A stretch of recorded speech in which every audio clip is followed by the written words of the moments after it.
Well, it's that time of the week again, $5 Tuesday. So I just saw Dune a little significantly later than I normally see a big ticket movie like this after it comes out, but it is what it is. Finally got around to seeing it. Uh, oh, I heard so many good things going into it, which, as I've talked about before, often just leads to some amount of disappointment for me, and honestly, this is no different. The movie was, for the most part, visually stunning, and obviously, um, it's a remake, a retelling of, it's based on a book. So going into the plot line too much is more talking about the book, as opposed to what the writers have done, without comparing it to the book, right? Which I probably should have read the book before coming to see this. I've seen the original Dune, but I've never actually read the book, which surprises me, to be honest. So kind of regret not doing that now. Probably at some point. But this movie overall was boring.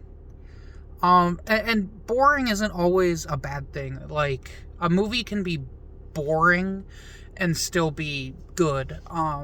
My favorite example of this is the movie Locke, which, if you haven't seen it, is, an entire movie of one dude driving his car talking on his phone. Like, there's no scenes that take place outside of dude in car talking on phone.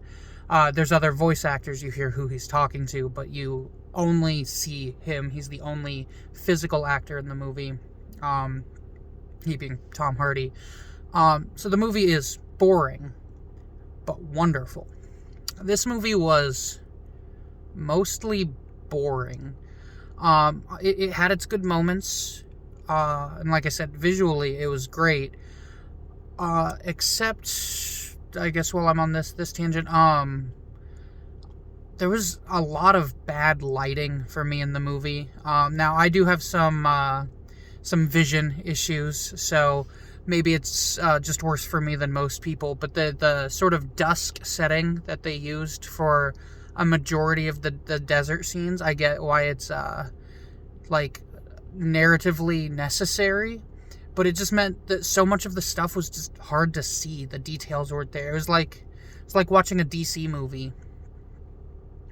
Didn't Warner Brothers do this? Anyway, yeah, God, it just, I heard, like I said, that all I've heard is, it's so good. And other than, like, it looks good, I haven't really heard any details from anybody about why it's good, what makes it good.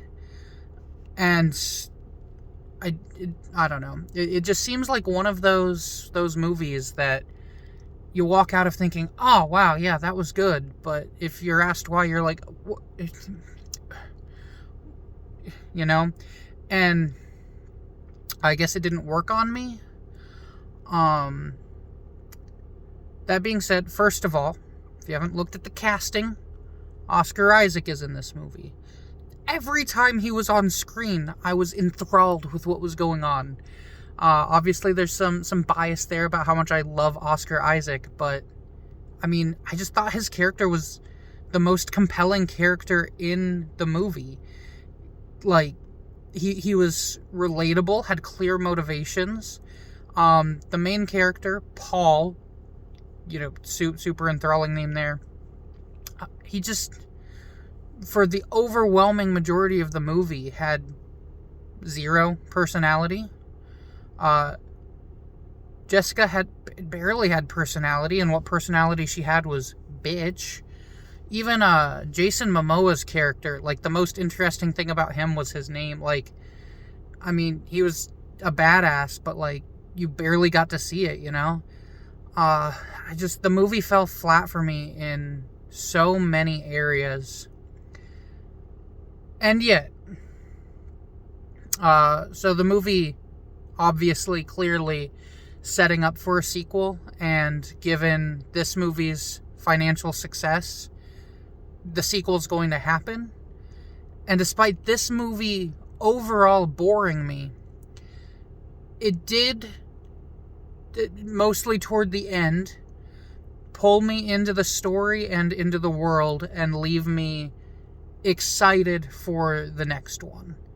So while I did not love this movie and have no immediate desire to see it again, I do want to see the sequel, which means I'll probably rewatch this before the sequel comes out, but I guess, so would I recommend this movie? I would recommend watching this movie before the sequel comes out so you can watch the sequel, because I have really high hopes for the sequel based on what I saw here, even though I didn't love what I saw here.